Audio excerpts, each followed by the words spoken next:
नकाब ड्रामे की आज की किस्त में आपने देखा कि ईमान की एक्टिंग ने सबको बहुत मायूस किया। जितनी प्यारी ये सज्जल के किरदार में लगी थी, भरम ड्रामे में इतनी ही बुरी ईमान के किरदार में इस ड्रामे में लग रही है। इसे मेन हीरोइन बनाया गया इस ड्रामे की चुलबुली सी नटखट सी लड़की, लेकिन ये किरदार इस पर सूट नहीं कर रहा क्योंकि बहुत ज़्यादा ओवर एक्टिंग कर रही है। इसके डायलॉग्स तो समझ से बाहर हैं कि वो तैमूर के साथ इतना ओवर क्यों हो रही है, और बात बात पर आहत से झगड़ा, हर एक से माफ़ी मंगवाना।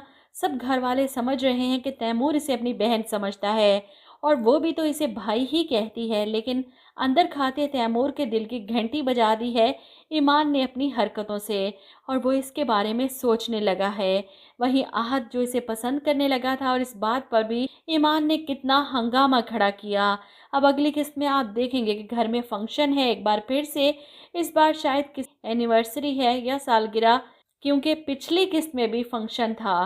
खैर तैमूर शॉपिंग पर लेके जाता है सबको, ज़ारा, ईमान को और आहत को भी। अब शॉपिंग मॉल में ही वो बोलती आ रही थी तो आहत परेशान होकर कहता है कि यार कितना बोलती हो तुम, जिस पर ईमान फट से जवाब देती है तो आपसे थोड़ी बोल रही हूँ, आपको क्या मसला है। इसके इस तरह सबके सामने खड़े होकर आहत को जवाब देना ज़ारा को पसंद नहीं आया और ना ही आहत को, लेकिन तैमूर तो बड़ा खुश होता है इसकी बातें सुनकर।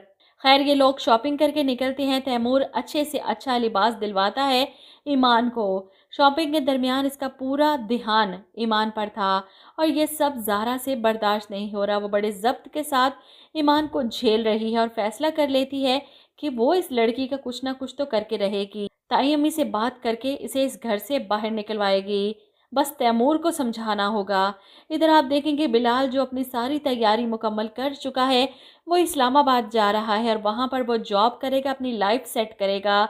अपने प्लान के बारे में इसके घर में किसी को भी नहीं भनक लगने दी। अब अपने स्टोर रूम में मौजूद अपनी सारी चीज़ें, किताबें, हर चीज़ को पैक कर रहा है जब इसको ढूंढती हुई ईमान यहाँ तक पहुँच जाती है। तुम यहाँ पर क्या कर रहे हो? बिलाल जो यहाँ से जा रहा था, लेकिन एकदम से ईमान को देखकर इसे याद आता है कि वो इसे इस घर के लोगों के बारे में आगाह करता जाए ताकि वो लड़की इन जालिम लोगों से बचा ले खुद को। ख़ास तौर पर ज़ारा की आंखों में ईमान के लिए नफ़रत को वो देख चुका था, इसीलिए इसे वार्न करता है कि यहाँ पर सबके चेहरों पर नकाब है, कोई आपका दोस्त नहीं। आप यहाँ पढ़ने आई हैं तो सिर्फ अपनी एजुकेशन पर फोकस करें और प्लीज़ ज़ारा से दूर रहिएगा, वो आपकी खैर ख्वाह नहीं है। ये सुनकर तो ईमान को शदीद गुस्सा आता है कि ज़ारा भाभी के बारे में ये होता कौन है ऐसी बातें करने वाला।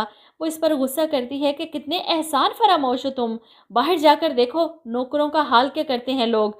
इन लोगों ने तुम्हारे साथ इतना अच्छा सलूक किया, रहने को जगह दी, और तुम इन्हीं के खिलाफ बातें कर रहे हो। इतने में आहत भी ईमान को ढूंढता हुआ यहाँ आ जाता है। इसे बिलाल के स्टोर रूम में देखकर वो हैरान होता है और ईमान आहत से कहती है कि देखो ना ये ज़ारा भाभी के बारे में क्या कह रहे हैं। ऐसे में आहत इंकशाफ करता है कि भाई है ये ज़ारा का। ईमान को यकीन नहीं आता, वो तो अब तक इसे इस घर का नौकर समझती रही। इसे हैरत होती है, वो हैरत से कभी आहत को और कभी बिलाल को देखती है। मजाक कर रहे हैं ना, ज़ारा भाभी का भाई है और अभी तो ये नहीं पता कि लैला का शोहर भी है, तो शायद बेहोश हो जाए ये खबर सुनकर, क्योंकि इस घर में इसे मुलाजमों से बढ़कर तो कोई काम करते देखा ही नहीं। खैर इंकशाफ भी हैरान कुन था, परेशान कुन था ईमान के लिए। और आगे आप देखेंगे कि घर पर फंक्शन शुरू होता है। ईमान जब तैयार होकर बाहर आती है और आहत को देखकर इसे कहती है कि ये नेकलेस कैसा लगा, तैमूर भाई ने दिलवाया है मुझे।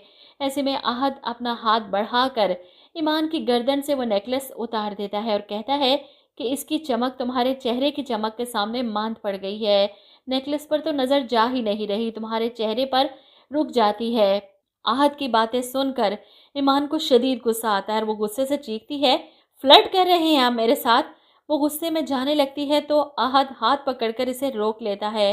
प्रपोज कर रहा हूँ मैं तुम्हें। वो जेब से रिंग निकालता है और उसे पहना देता है। ईमान को देखकर ये शदीद गुस्सा आता है। वो भागती हुई वहाँ से जाती है जब तैमूर भाई से टकरा जाती है, और तैमूर तो पहले ही मुंतज़िर था ईमान का। इसे देखते ही तैमूर के होश उड़ जाते हैं। तैमूर भाई की नज़रें अपने चेहरे पर इस तरह वालेहाना अंदाज में देखकर ईमान घबरा कर पीछे हटती है इनसे। वो परेशान हो रही है इन लोगों की हरकतों से।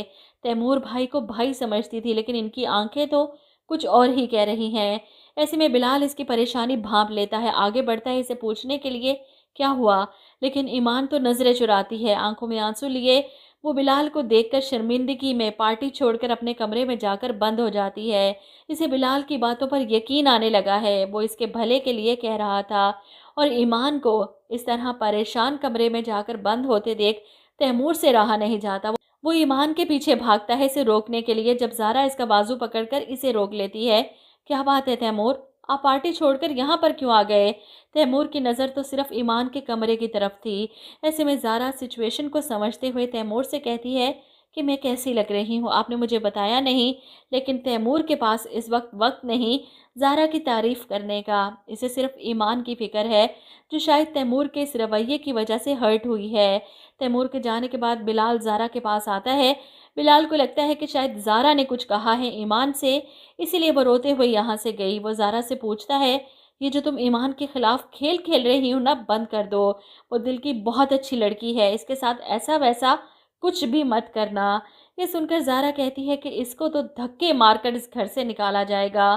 اسے صاف نظر آ رہا ہے کہ اس کا شوہر اس لڑکی کے اشاروں پر چلنے لگا ہے، اور اپنے شوہر کی آنکھوں میں ایمان کے لیے چمک زارا سے برداشت نہیں ہو رہی۔ وہیں اگلے دن بلال جو اپنا سامان پیک کر کے گھر سے جا رہا تھا، اور اسے اس طرح جاتے دیکھ لیلا اپنا غصہ نکالنے سے باز نہیں آتی۔ اس کا بس چلتا تو بلال کو ہمیشہ کے لیے اس گھر سے دھکے دے کر نکال دے، اور جب سے آہت نے بتایا ہے کہ ایمان اسے اب تک اس گھر کا ملازم سمجھتی رہی، لیلا کو شدید غصہ آتا ہے کہ بلال کی پرسنالٹی ایک ملازم سے بڑھ کر نہیں، کہ ایک معمولی سی لڑکی بھی یہ سن کر حیران ہے کہ وہ لیلا کا شوہر ہے، اس لیے اس پر چیختی ہے کہ اپنا حلیہ دیکھو تم، یہ فقیروں جیسی شکل تو اللہ نے دے ہی دی تھی تمہیں، غلامی کا اعلان کرتی یہ پرسنالٹی تو تم نے خود بنائی ہے نا۔